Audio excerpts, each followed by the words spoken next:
This video is sponsored by Hunter Engineering. Visit hunter.com for more information.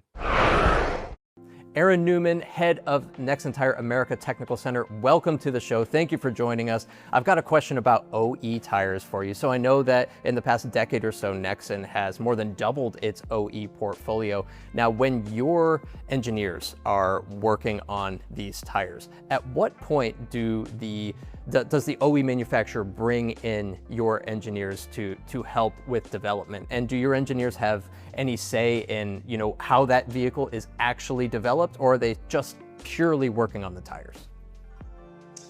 Yeah, so we get in very early in the process. We go through what's called a source package, and the OEM car maker will send us all the details of the tire they need, with some vehicle details as well. So we'll get all of the performance targets that they're looking for. That is usually compared to a reference tire, but steering and handling, comfort, NVH targets, the rolling resistance targets, which leads to fuel economy and EV range, is a critical one. There's also treadwear targets, and we get that very early, usually 2 to 3 years before a vehicle is launched. And Wow. We start working with the OEM engineers right away, right from the source package. We'll present what we can do to them. If we're sourced, then from day one, we're working with the OEM engineers. And what does that engineer to engineer collaboration typically look like on your side? I mean, are you getting on weekly meetings with this OEM, or to what degree is the development of your tire influencing the path that OEM might take with their actual vehicle? So we're laser focused on hitting their targets, which sometimes can be very objective. We take a lot of data, for example, on a force and moment machine where we have a tire on a very expensive flat track machine, which is delivering very specific force and moment data about that tire. And we're trying to match the OEM targets on that.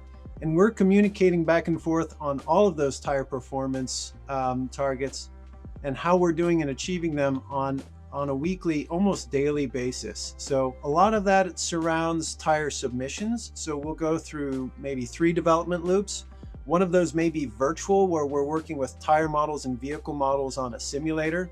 But we're coordinating, getting them tires, testing with them, joining their testing, our evaluators collaborating with their evaluators to making sure we can deliver what they're looking for in a tire, because ultimately that's what's going to make their vehicle perform.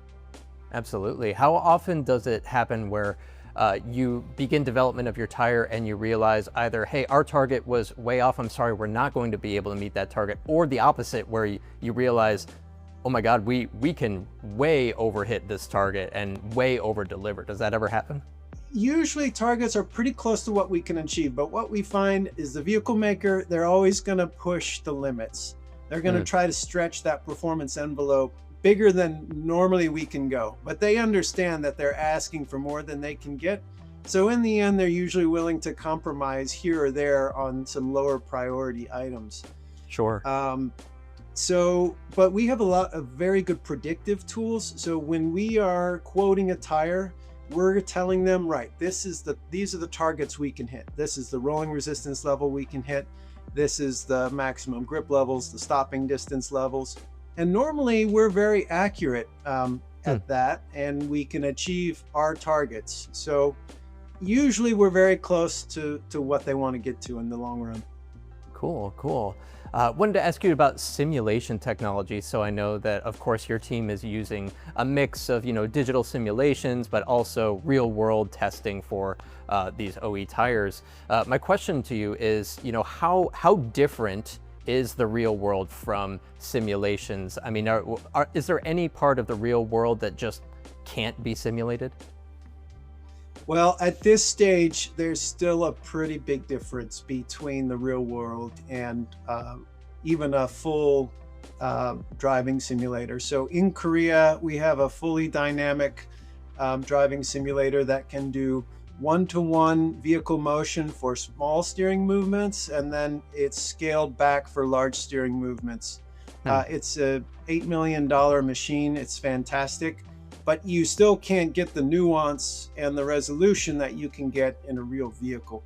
So that's why we do the virtual simulation early on. We use it to take kind of a wide range of potential tire performance and narrow it down to a smaller range of tire performance. We get the tire in the box, and then we use the real vehicle to nail the target right in the bullseye. Very, very cool. Aaron Neumann, thank you for joining us today. Yeah, thank you, David.